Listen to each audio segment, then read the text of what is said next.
Check, check. Can you hear me all right? In the back, everything good? Everything okay? Welcome.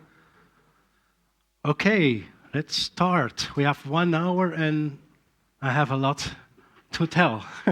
Welcome to my presentation, Joris, FileMaker developer. My name is Joris Aarts, and I'd like to ask you a couple of questions. Please raise hands. Who of you are solo developers, solo heroes working on a project? Wow, great. Okay, thanks. Who of you are in-house developers? Good to know, good to know. Thank you very much. And who of you consider themselves as being project managers or in a management position? Okay, I need you to help me. Thank you very much. Okay, well, what I'm going to try to do with this presentation, please watch till the end, is the following.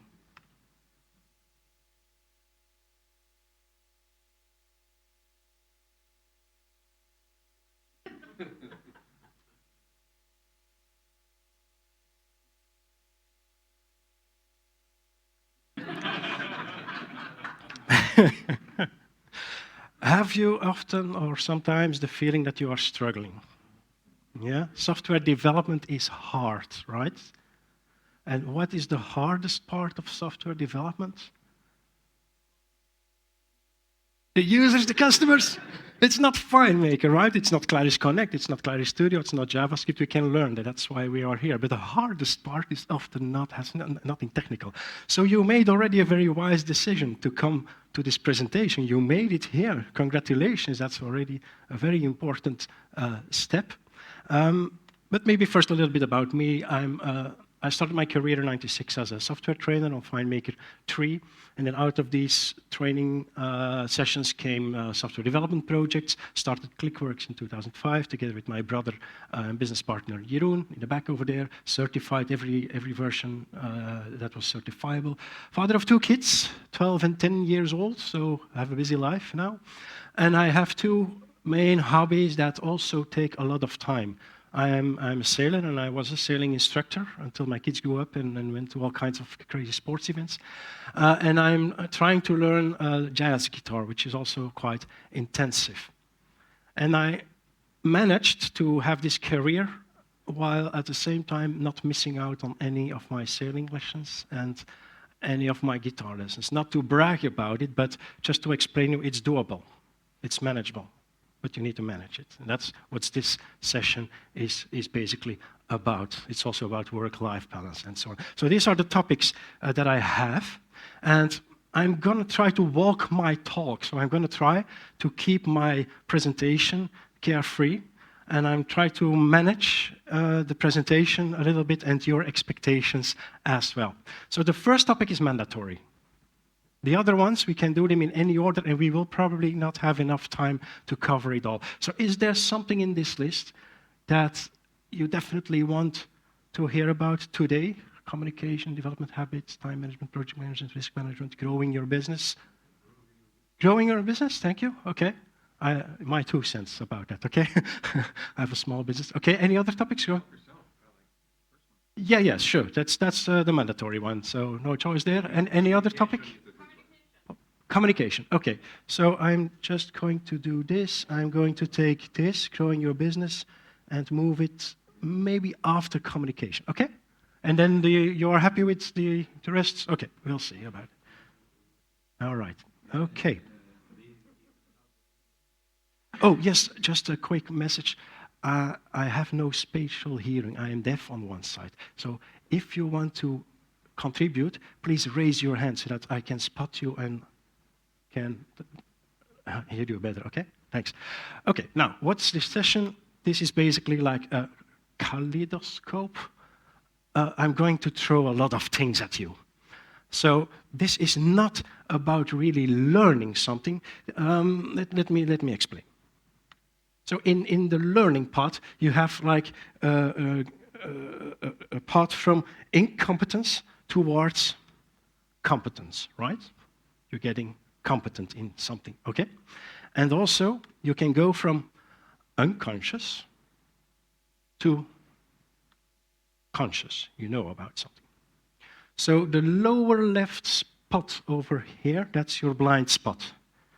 That's what you don't know that you don't know. You get it? That's the blind spot, okay? Now you can elevate yourself from that blind spot towards the first level, being conscious about something, being conscious that you don't know something. You know that you don't know. That's awareness, okay? And then, once you know that you don't know something, you can start learning about it. So that's the learning process, and then you can take courses, watch videos, and then the final stage is mastery. Unconscious competence, like a guitar player playing effortlessly, like improvising over a tune like it's nothing. That's mastery. And I don't pretend to be a master in any of these topics. I'm probably in the learning part for most of them. And probably there are some masters in certain domains in this room. So please, what I want to do with my presentation is the following. If I can get one or two of these aha moments out of you, then for me it's already worthwhile. I hope for you as well. And also the other way around. I'd like to get some suggestions from you that brings up my consciousness and that takes away my blind spot into something. Okay? So that's basically the goal of this presentation. So I'm not going to explain a lot, but I'm going to provide you with a lot of links. So in the comments of my presentation, if you download a PDF file, you will find all kinds of links to our different topics. So I'm not an expert. Any topic merits like a 1-hour presentation, but at least you are aware that it exists and you can go look for it. Okay? That's the goal of my presentation. You can walk out now if I say, this is not what I came for, I wanted to learn about something. This is not learning, this is just discovering. Okay? Well, that said, first topic, develop yourself. We are software developers.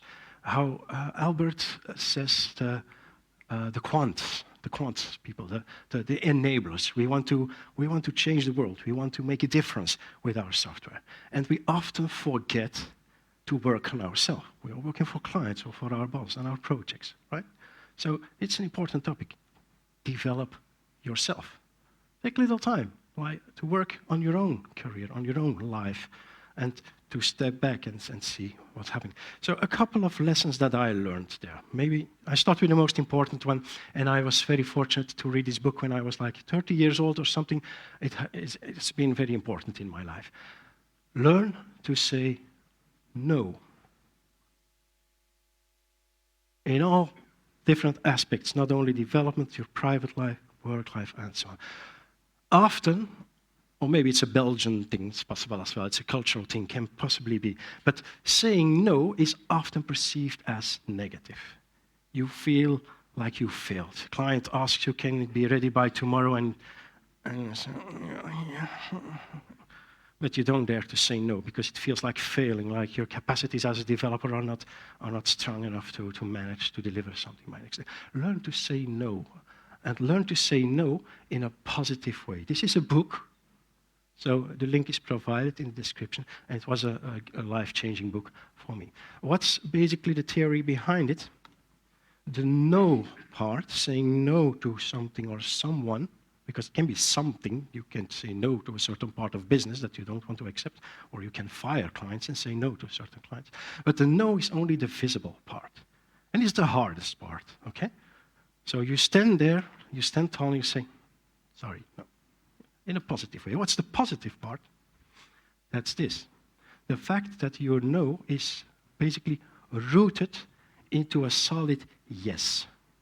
That's maybe the hardest part. That's the exercise you need to do after this training. What is your yes? What do you want to do? I want to be able to teach a sailing course every Saturday from 9 in the morning. So if a client asks me, can you do it over the weekend? Can you do it on Saturday? That's a no, but it's a positive no. I make a choice to do something. Okay?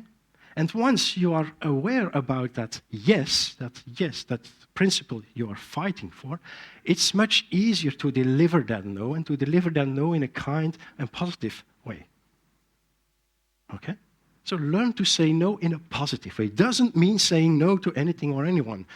Okay? Doesn't mean like going off duty and something. No. It's like believing into something and defending it, but in a kind and solid way.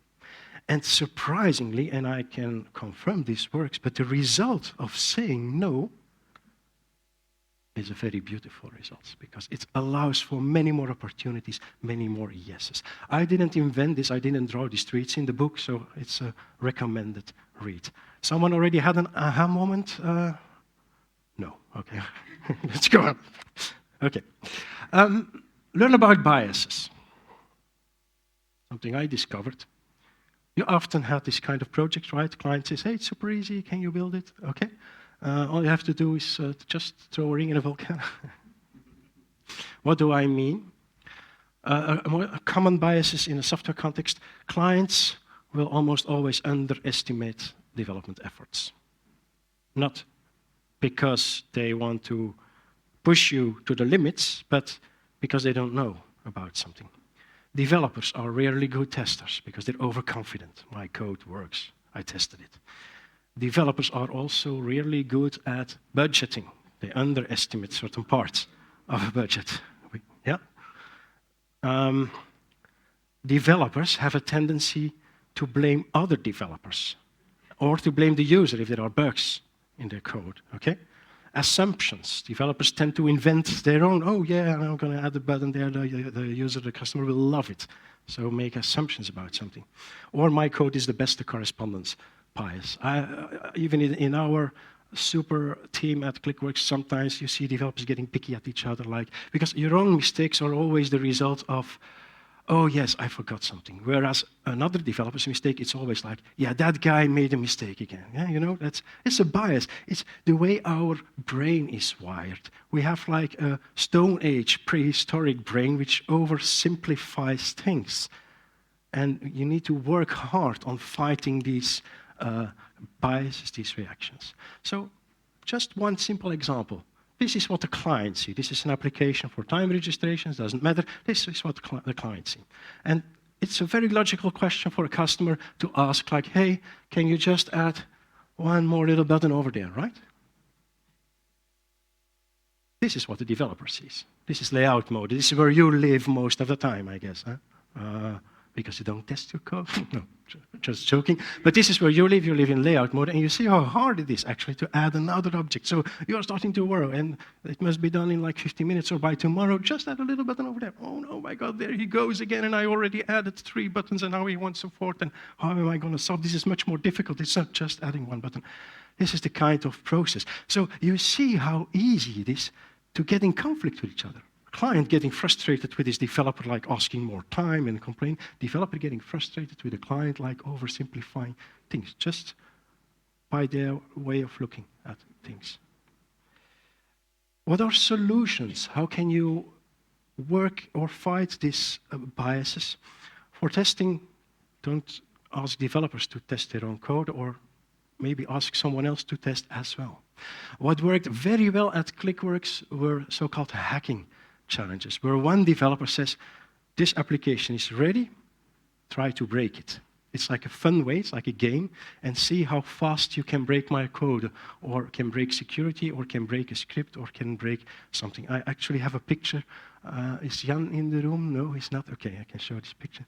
This is actually one of the hacking, and look at the faces. So this is Jan, the developer, very proud of his code. This are we testing his code. This is the young guy, basically the newbie, that within 5 minutes was able to break his code. Yeah, this is Lucas looking at me like, oh no, there we go. And this is Bert confirming like, And look at Jan's face. This is one of the best developers. It really is. But overconfidence, it happens even to our best senior developers. Okay? What can you do? Hacking challenges. Budget reviews. Let multiple people look at the budget and bring in planning poker. More on that later. Measure your progress and compare it against your estimations, and try to do that continuously. Work with checklists, like Javier already mentioned in his session, to detect and remove assumptions. There are all kinds of techniques, and I provide links to these techniques. Okay? One last one, the sunk cost fallacy, and that's very often the case with in-house developers. You've chosen a path with your application, like Spider, for the relationships graph. And you go along with that path. Even while you know that basically 1-2 years ago it was maybe not the best choice. And as an in-house developer, it's very hard to go back and say, okay, no, we need to do it all over again. Please, management, provide a new budget, sorry. That's where we come in as consultants, and we do exactly that. And the budget goes to us instead of to the in-house developers, which is often like a very sad story. So it's sunk cost fallacy. Other lessons: develop yourself, stay fit. It's only after I saw one person of my age suffering from kidney stones that I learned to drink at least 1 liter of water every day. Just a simple thing. Just put a bottle on your desk. By the end of the day, it's empty, and you will feel better, you will produce better code, and you will stay more optimistic during the day. No joking. Other things like a standing desk, for instance. I love it. We have a standing desk in our office now since a couple of months. I really love it. You're not sitting all day. Another thing we do at ClickWorks is we have weekly yoga and stretching exercises. And it really helps. I have no back pain anymore. Why? Because okay, no details. Stay positive. Development can be hard and frustrating. I saw a session from Christos about Python and clever API things, and oh man, the number of ways that could go wrong. So even a different error message is progress. You can also look back at your development work from 1 year ago and have the feeling like, oh man, and cringe, like, what was I thinking, what have I been building? That's a good thing. You made progress, you learned something. So if you look back and it looks like silly, then in that year you have learned something new. So stay positive, which is sometimes hard as a software developer. Then Javier also mentioned the Pareto principle. Basically, an Italian architect or engineer discovered that 80% of the Italian land was occupied by only 20% of the population. And apparently these numbers come back in different contexts. For instance, Microsoft learned that by fixing only 20% of the known bugs, they could get rid of 80% of all the support cases. That's where they stopped fixing bugs. The Pareto principle. Focus on the 20% most effective things. Exactly what Javier told in his session. Focus on what's important and get rid of the noise. Okay? And then 2 final things. What sailing learned me in my professional life is to be precise. Katja is also a sailor, and she will admit, on a sailing boat, we don't talk about ropes. There are so many ropes. We don't say, hey, pull that rope. Every little, even the tiniest one, except the rope which holds the fork of the cook or something. But every rope has a specific name. Why is that important? Pick the right rope. And the captain says so. In milliseconds, at the right moment. In a sailing race, it's like winning or losing a race, but it can also be a matter of life and death. You can get in situations where from a very calm wind, you suddenly go to a gust from an entirely different direction. If you don't release this rope at that moment, you capsize, which all so damaging things. So learn to be precise. I repeat that over and over to my developers. If they start talking to me like, hey, that thingy over there, no, be precise. Naming conventions help tremendously in that respect. And another thing, but what guitar or learning or struggling while trying to learn jazz guitar taught me about life is, if you want to practice 1 hour a day, don't put your guitar don't put it away, don't stow it away. Put it somewhere that you can just pick it up, start playing. Take away all the hurdles. Or in the opposite sense, as you explained also during your session, increase the number of hurdles, for instance, to get to your social media and to get distracted. Okay? So this was what I had for personal life lessons. Work on yourself, develop yourself. Okay? Everyone good? Are there questions already? Or yes, one question down. What if you're already really good at saying no? Well, what do you mean? Can you be more specific? Yes or no? Okay. And you miss on opportunities. Yeah, it's a good one. Yeah, sometimes you regret. Sometimes it's a choice. Yeah, I have no real direct answer to that. It's rather philosophical. So let's talk maybe later. But yes, no, this cannot be an excuse for like, hey, now I'm going to refuse work that someone else asked me. No, it's not. It's a way of defending something you believe in and not always giving in immediately or too fast in that sense. Okay, 60 minutes, great. Communication. Some lessons we learned from trainings, communication skills, and so on. First impression is key. For your client, for your boss, your new boss, etc. And you can, with some easy tricks, influence that. Did you have a positive impression when you entered this room, when you came in? Yeah?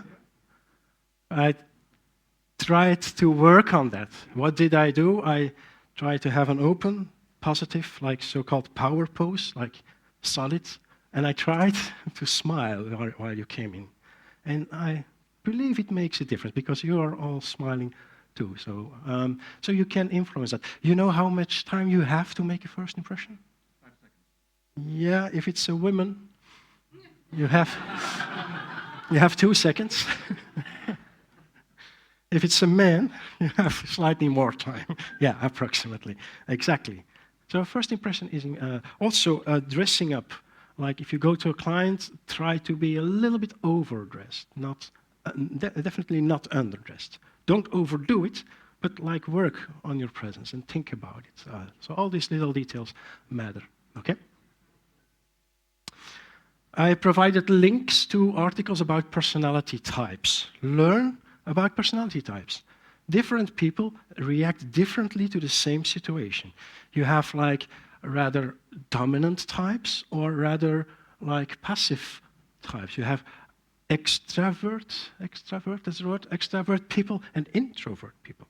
And there are some things you better don't say to a dominant type, or you better say like prestige and importance of a subject, whereas some other people love to be taken by the hand and be held by you. And if you want to persuade them, sometimes you need to make the decision for them.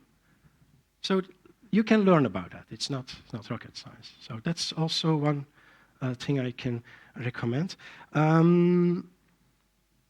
Yeah, a typical thing is like if you go to a new client, a new office, and you have like this huge building, and then there's a parking spot for the CEO of the company right in front of the entrance. Then you know that you are probably dealing with like a dominant type kind of person. And then there are some tricks, some things you better say, some things you better leave out of your conversation. Okay? You can do a personality test yourself if you want. So if you scan this code, you will get to one of these tests. I did a test, and we did a test with our team. Everybody did a test. And so you see my pattern is like rather balanced, don't you believe? Like I have some dominant things, I have some extrovert, influential things.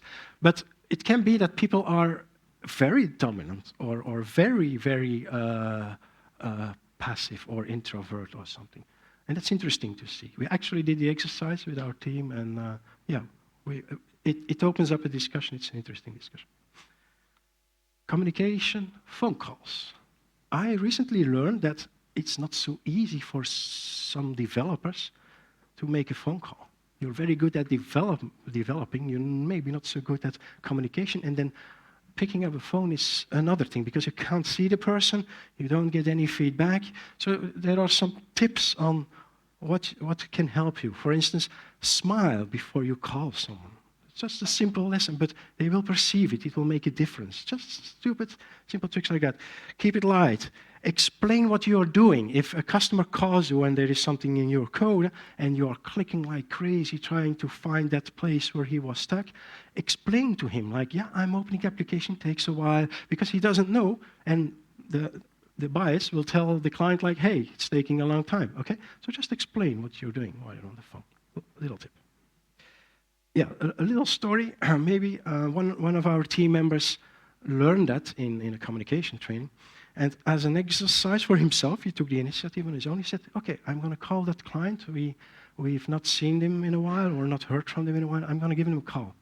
And that's also something I can recommend. Just every week, try to make a habit of calling 1 or 2 clients that you didn't hear from in a very long time. Because often we hear from them when it goes wrong, but when everything runs smoothly, they can go quiet for like weeks or months. Make a phone call, ask them, hey, everything going all right? I almost every time was surprised by the warm, good conversation we had, and often we got new development out of it. Oh, yes, yeah, I was thinking of calling you. So do that, be proactive, pick up the phone, try to call up some clients every week. This is one of my mantras. Yeah, he's smiling. That's what I repeat all the time at the office. Show, don't tell. It's easier than ever with online meetings. Just share your screen. Don't start explaining to me what you're doing. No, share your screen. Show it. Apparently, it's a quote from Anton Chekhov, like back in 1800 and so on. Don't tell me the moon is shining. Show me the glint of light on a broken glass. So, don't tell. Take screenshots, record videos, even to explain something to a client. Instead of writing an email of 10 lines or something, just record a quick video. Send a link to the video. It will often be more efficient for you and for the client. Never assume neither that your audience follows all along while you're explaining something. What do you think about this advice?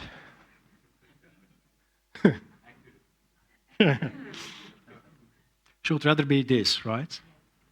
Now, you can also overdo this, and it can also feel like being dishonest. So don't overdo it.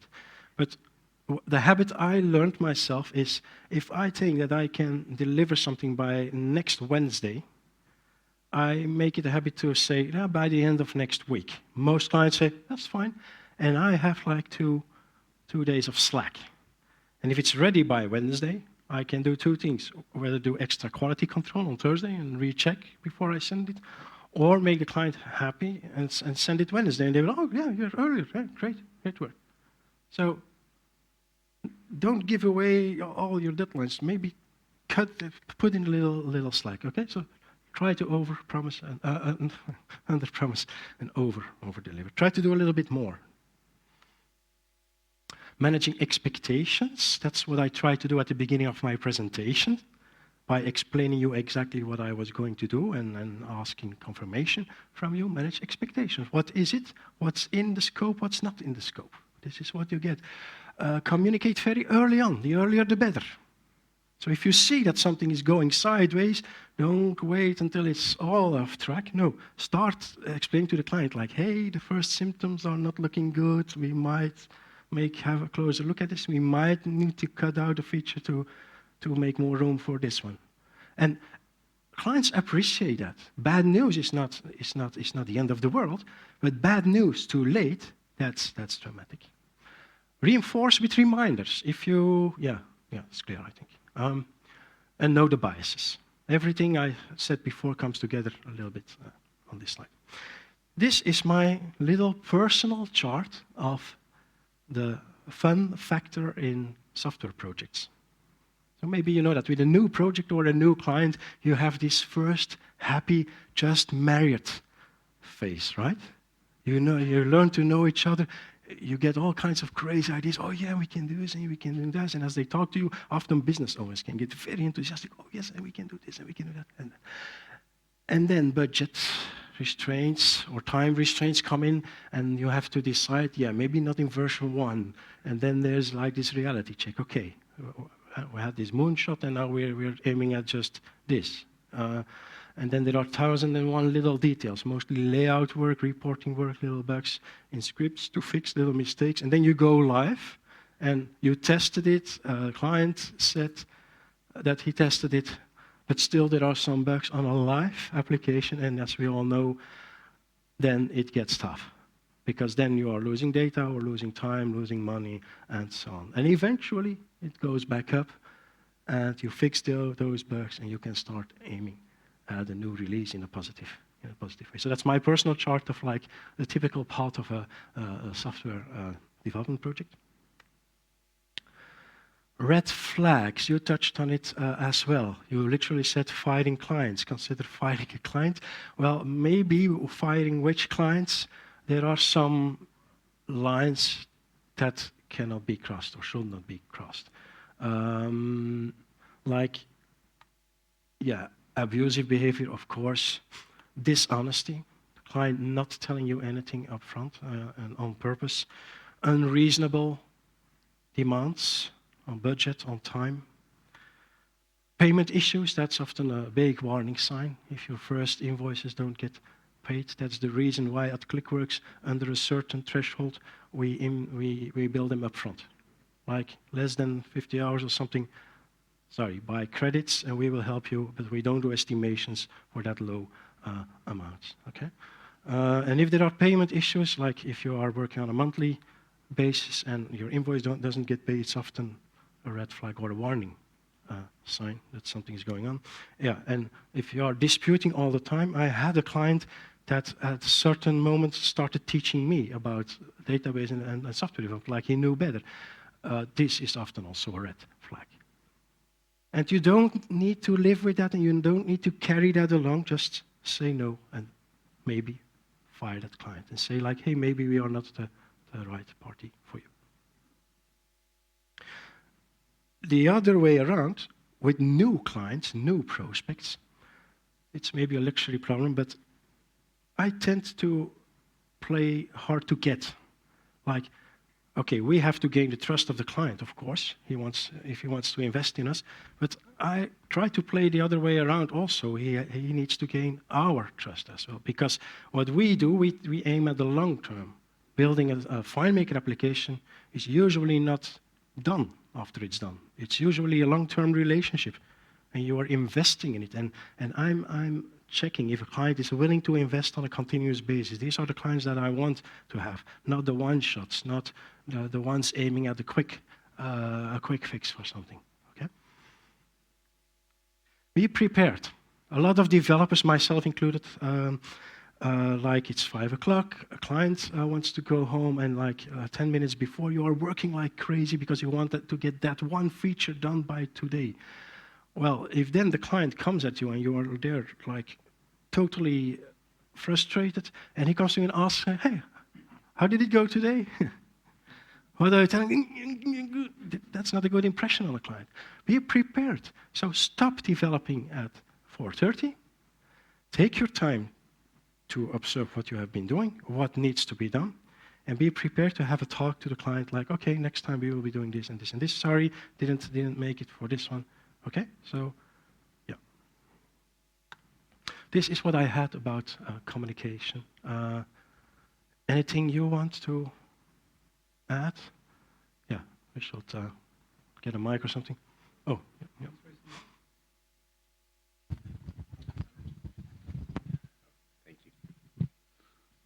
What about writing skills? Because one of the problems we face is the inability to express properly and how to write a simple email in an understandable language and not something that's look like Klingon or something more of an alien language. Yeah. So if I understand it correctly, you have problems writing messages to your clients or writing emails? Yeah, same as communicating in the right way, even not only by a phone call, but how to properly write an email, write You can something. actually take lessons and learn more about it. There are some techniques about composing emails, or just don't write emails at all and send a video and make a video, show, don't tell. And often a video allows you to explain much more of the context, like I not only built that button, but I thought about this and this and this, because there's usually a lot more going on behind the scenes, and in a video it allows you to explain a little bit more of what you have been thinking of that the client never has told. Okay? Another question over there? Yeah. Thanks. I wanted to add one thing to develop yourself, and that is the bliss of forgetting things. Because if you take your work home and you don't relax and you go and dwell on things, you will feel bad which will definitely not develop yourself. Yeah. So it's a bliss to actually do forget things and leave it behind you when you get home or when you get more experience, not to go and be worried all the time. Yeah. It's a very good experience. Yeah, I definitely agree. And when we started ClickWorks, the office was literally in my house, one floor in the house where I lived. So yeah, I went downstairs and I was in my home. And this worked fine until I got kids. And I heard the cries of the baby below. And it interfered and it messed with my head so much. Like then work and private life run over. So having like, is that what you're saying? Having like a barrier between your work and then having some time to let it cool down before you go back at home? Yeah, leave your worries behind. Yeah. Okay, if you don't mind, I'm going on. We are quite on track, 30 minutes, right? Okay, great. You asked about growing your business. So I'm managing a bit this presentation. So growing your business came up. A couple of things we learned, because I'm not the growing expert. We're only 12 persons at ClickWorks. We're not the biggest FileMaker company, but we learned a couple of things. Do you know what an elevator pitch is? Yeah? Maybe that's something new? No? Everybody? Okay. Can you explain in 2 minutes what you're doing if you're meeting someone? Yes, you are at this event, so you probably... Did you prepare an elevator pitch coming to this event? No? Yeah? Great. Yeah, that's what we try to do at ClickWorks as well. I asked every one of my employees to prepare and to know what to say. If someone asks you, what are you doing? What is ClickWorks? Okay. So there are some components of a good elevator pitch. Of course, who are you? What do you have to offer? How do you make a difference? How are we, ClickWorks, different than other partners? For instance, we are in the center of Europe. We're close to Brussels. That can be an asset. We know 3-4 languages. That kind of thing. What are you looking for? What's your goal? And then a call to action. Shall we connect? Can I leave my card? Can I do a follow-up call next week? That's a good elevator pitch. I have not so much about growing your business, but this one is something fairly new. Sometimes it seems that people have luck, or lucky, and that people are more lucky than others, and others have bad luck. And I recently learned you can actually influence the amount of luck you have in life. Of course, you cannot predict when a new client will come at you, but at least you can increase your so-called luck surface area. Of course, by doing a great job and proving that you are a valuable partner or developer, and then by telling about it. And that's where we failed at ClickWorks. It's only the recent couple of years that we hired someone like Katja, who does an excellent job of posting on social media what we are doing. And we're not doing anything different than before, but at least now people know about it. And now we start getting, congratulations from clients saying, hey, you're doing a great job. Yeah, we're doing the same, but we're telling about it. So increase your luck surface area. And then delegate. This is what I struggle with the most. I'm like a hands-on person. I'm like, even this event, micromanaging way too much stuff, and I have difficulty letting loose and relying on the incredible team we have. But I try to learn and accept the fact that others may complete the task in a different way than you will do it, and maybe sometimes not have thought about the same things that you were thinking about it, but allow yourself to be surprised by the results. And I have been surprised a lot of times during this conference of how my team was self-handling things that I was just starting to think about. I often had this experience like, oh yes, have you thought about this? Yeah, it's already dealt with. So yeah, learn to delegate, and that's very hard for me.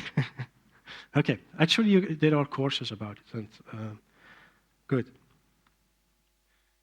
All right, then more technical topics: time management, project management, risk management. Okay, in this order.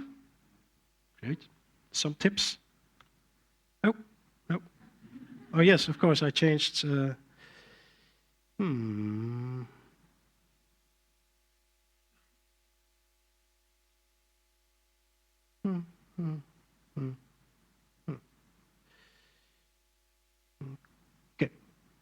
time management. Some tips. difference between focus time and time to be available for support, for clients, for your team workers. And the combination of the different roles, Jeroen and I, we had a long time this role where we were both the developers, but also like the managers of the companies. So like this, like probably other people in this room as well.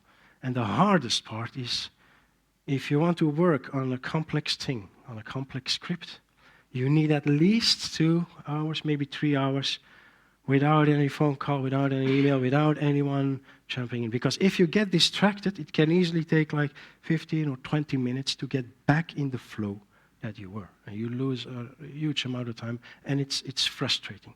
So try to plan for it. Try to plan focus time in your agenda and guard it. And turn your phone off, turn your social media off, and so guard this precious focus time if you need it. Of course, if you are in a project management role, yeah, it's your job to be like ready for anything that comes in. Okay? So these are 2 things that are very hard to combine. If I learn about people having a burnout, it's often because they are doing 2 different kind of tasks that are very hard. It's a little bit a personal thing because my wife actually had a burnout, and yeah, you see what happens if you are trying to combine 2 different jobs in one paycheck. Okay, how often have you seen the situation that one person leaves the company and is replaced by 2 persons? That's how far it can go if you don't say no early enough, and you're picking up more and more work, and until it gets too much. Okay, important things tend to get overwhelmed by the little things. I had a bad habit of opening my email every morning and then start clicking on emails. And then you are following, you're not proactive, you're just following what comes in.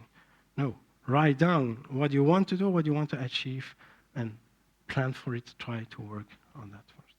Okay. To-do lists, yeah, we all know about to-do lists, different software, etc. One tip, if you have something in your head, like Magnus, don't let it spin around. Don't take it to sleep. Write it down as fast as possible. You have an idea? Okay, write it down. Okay? And then it's out of your head. And the moment you write it down as in a specific way, as specific as you can at that moment, because then it's fresh. You know, oh yes, I need to do this by that. Well, take the time to write a little explanation for yourself, because in 1 week you will look back at this task and what was I thinking? Okay, so be precise, and you will be more efficient later on. Yeah.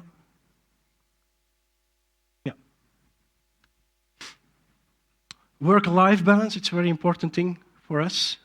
Yeah, I want to do sailing, I want to play music, and so on. If you feel that your work-life balance is off, then ask help. Ask your friends or ask people what you can do. If you feel like you're stuck, you're not stuck. You can change that. But you have probably to say no. No to your client, no to your boss, or maybe no to your job and do something else. It's often the most engaged people, like my wife, that fall into this trap. Yeah. You want to do right, you want to change things, and then you take on too much work. Plan around things that you really care about, okay? And also, the office, in my view, it should be a safe space. If there are red flags in your office, if there is like in dishonesty or the things going on, the red flags that I explained to you, then look back and say, is it all worth it? Is it time for a change? And then one fun thing, this is actually from Andries Helen, a Belgian developer. You probably know him. He has been a speaker on previous conferences. Yes, it's Friday. Friday is fun day in the company he's working at. Mix is a company providing event services with FileMaker. And so Friday they have like this fun day. And we try to do the same thing at our company. So we actively tell our developers like a couple of hours every week or like half a day every week, take it to work on your pet projects. And that's how, for instance, our add-ons like Easy Draw came to life. It was a pet project from one of our developers, and then we made it into an add-on. That's what Google does. So reserve some time for fun things. What I do is, personally, is when I have finished the task by 4 in the afternoon, I don't start working on a new development task or a new boring task. I say like, hey, I'm going to spend 1 hour and just playing around with whatever Cloud Studio, whatever new thing there is. And that makes your job more fun, your day more fun. You're looking forward to this kind of moments, and you keep the fun part in your daily routine. Development habits.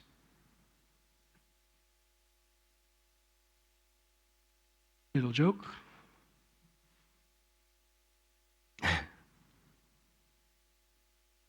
Okay. Yeah, just mentioning some tools that are mandatory. Maybe you have some suggestions to add, but at least use a tool with syntax coloring, syntax check, and variable checking. It makes all the difference. It saves you time enormously. And even the latest version of the MBS plugin on Mac has autocomplete for variables. It's wonderful. So that's one. And another tool is like Event Perception or a similar tool that allows you to check a DDR, a database design report, and to check for dependencies. So that if you are working on a project and you're touching on a script or a layout or something, that you first check if it's not needed anywhere else, and if it can have an impact anywhere else. If you don't do that, then you are working in the blind. You're just modifying things, and that is this bias, this overconfidence bias. What can go wrong if I just change this script? Yeah, all kinds of things go wrong. So we usually have FileMaker on one screen, Event Perception on the other screen, and we are constantly, and it's even faster to look up like an object in Event Perception than it is in FileMaker. So if you want to know about the layout or an object, just do a find. Okay, you have it. Okay, no dependencies, no references. Okay, well, I can work on it. That's basically what we try to do. Other development habits, have at least some kind of standards, naming conventions. Obvious, right? We can debate about which ones. There is no real best practice, just a minimum, but something that helps you understand your work, even if you are alone. Because even if you are a lone developer, you have something like your so-called future self. Document now so that your future self, when you need to debug in 1 year, will thank you.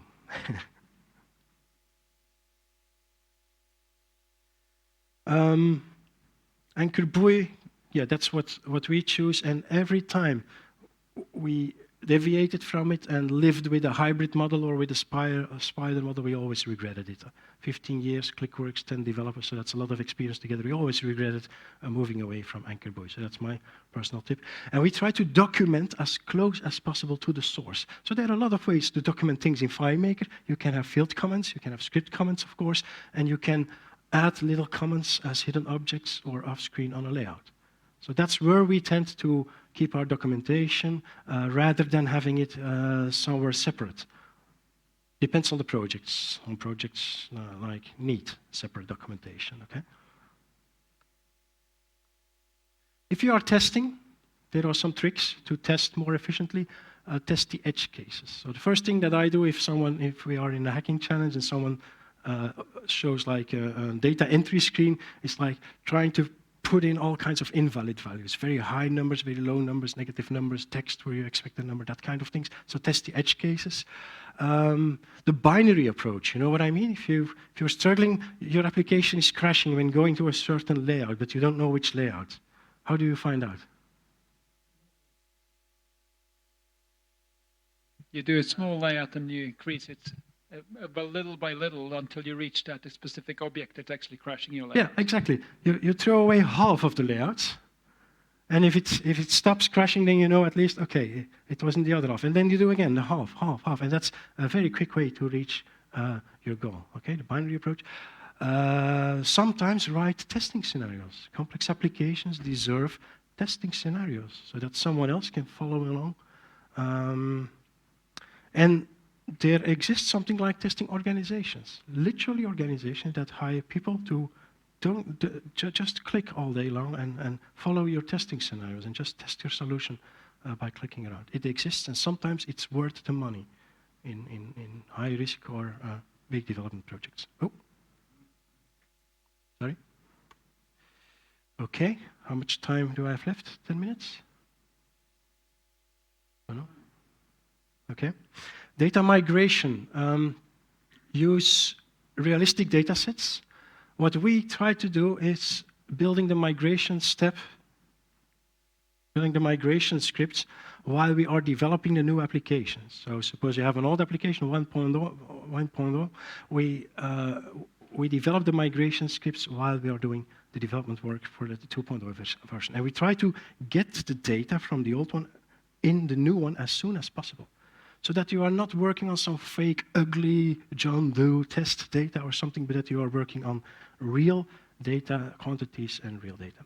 Avoid ugly test data. Try randomized list. It exists. One little tip, macaru.com even allows you to generate randomized pictures, avatars, base 64 encoded pictures that you can use as contact profile pictures, for instance. Okay, it's free up to 1,000 entries. If you need more, then use FileMaker and a script to generate more data. But it's actually very, very straightforward. Other development habits to get to the point, you know that one, the first one? Like me? Yeah, indeed. So from left to right, you ain't gonna need it. Throw out the clutter, throw out the noise. KISS, keep it simple. So simplify and start building simple iterations. Exactly what's happening with Clarity Studio. Keep it simple. Let's focus on the most important things, the 20% most efficient most efficient use cases. And then don't repeat yourself in your code. Don't duplicate scripts, copy scripts, and so on. Okay? Little cartoon about the first one.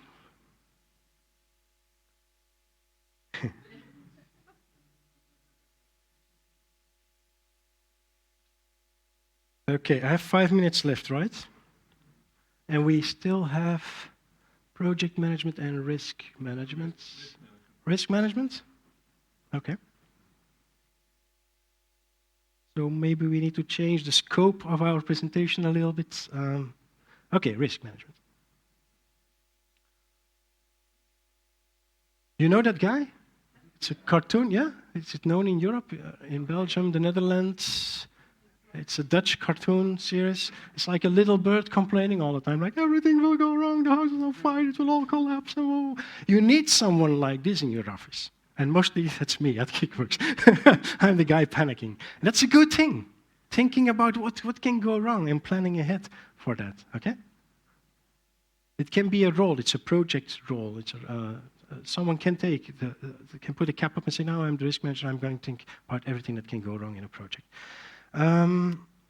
What types of risk do exist? We are mostly dealing with operational risks. If our code crashes, yeah, something goes wrong and something stands still or something. But you also have reputational risk,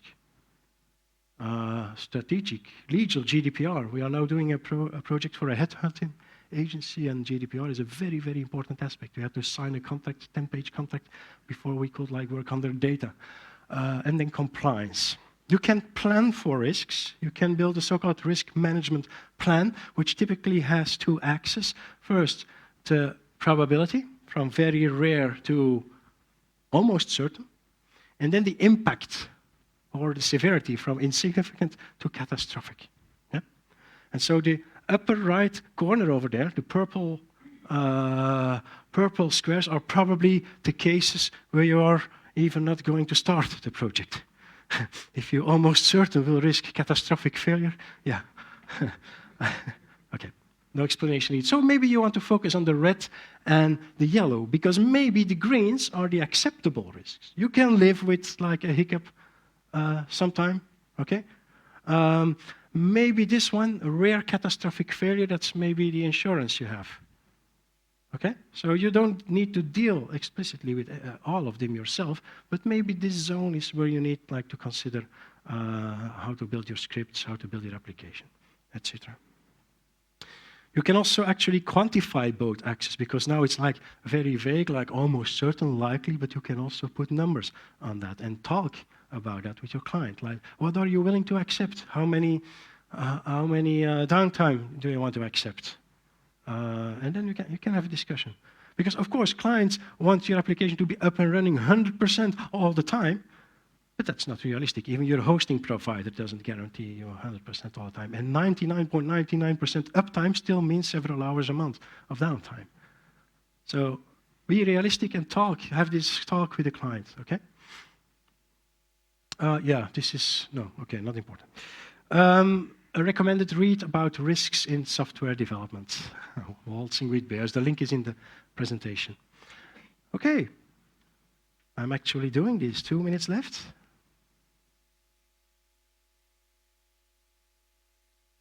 A little bit about project management? Yeah? Okay. Can you tell in one sentence what you are working on right now? If not, try to do the exercise and try to write it like this. Who are we building this for? What are we building? What's the advantage? Okay? I learned that at a DEF CON somewhere from, yeah, okay. So for instance, I have here an example. For a personnel department, instructors and workplace supervisors of organization. Why?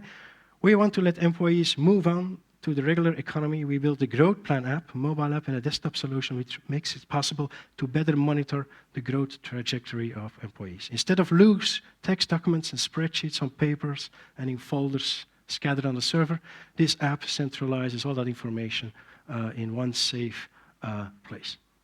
That's kind of a mission statement you can write for your project. It helps. Define measurable goals and look back and celebrate. This is an actual picture. This is an actual picture of one of our customers celebrating their 1 millionth article number. We built the application when they were like under 1,000 or something. Celebrate with your team if you did accomplish a project. Identify risks. We already discussed risks. Write user stories. So specifications of an application, try to make them personal. That's also coming up in Albert's session. Give it a face. Make it personal. Know that there exists something like persona, like not real persons, but like person types, like an intermediate user or a beginning user, something like that, and you can script for them. If you're budgeting a software application, consider playing planning poker, sitting around with a couple of people and like literally play cards, like this feature, how many points or how many hours or how many days will it take to build? And if someone says 1 and the other says like, hey, 13 days, start the discussion. What am I missing? That kind of things. As a developer, and you make a budget estimation, what are you forgetting about, almost certainly? What didn't you think of? Documentation. Testing. Training. Project management time takes a lot of time. User needs. Pardon? If they change it. Oh yeah, it's changing scope. Yeah, yeah. So I compiled a little list over here. Yes, maybe you forgot about meeting time. In some projects, it takes a lot, up to 20-25%. Complicated projects or delicate projects or security sensible projects. Meeting time is very, very important, and we measure it, and we know for sure it's at least 20%. So if you have an estimate for the building part, then add easily 20% just for meeting time. It's maybe on the low side even. UX design. Are you just throwing objects on a layout, or do you want to present something reasonable? Are you going to hire someone for it, or doing it yourself? It takes a lot of work. Data migration. Deployment, like putting the server up. That kind of things are often things overlooked by a developer when making a budget. Critical path. Yeah, moving on. ROI. What's ROI? Return on investment. Talk to it. Like, what's the cost of doing nothing without application? You can measure return not only by efficiency, but also by like lower number of errors, lower security risks, opportunities that you create with your application. Okay, I think I'm going to finish because I'm running out of time. So there is a lot to discuss about burn down rate and so on and so on. But I think it's time to wrap it up. Recommended read. This one is like the technical one, like explaining project management to you, and the other one is a very funny read, more high level, about being efficient in your project management. So with that, I'd like to go to the end. Where is it? I lost the tail of my presentation. Yeah. Okay. Never mind.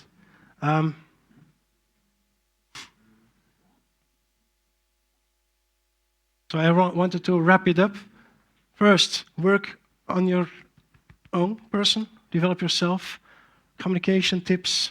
We discussed development habits, we discussed time management, project management only a little bit, risk management, growing your business. Thank you very much.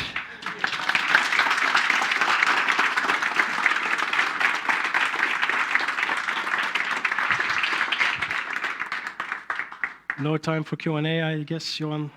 So We do have maybe 2 or 3 questions, but then we're going to have a closing session, so don't run out of here. So there are we people have some waiting outside. prizes that we're going to run out of, so don't leave. Okay, thank you.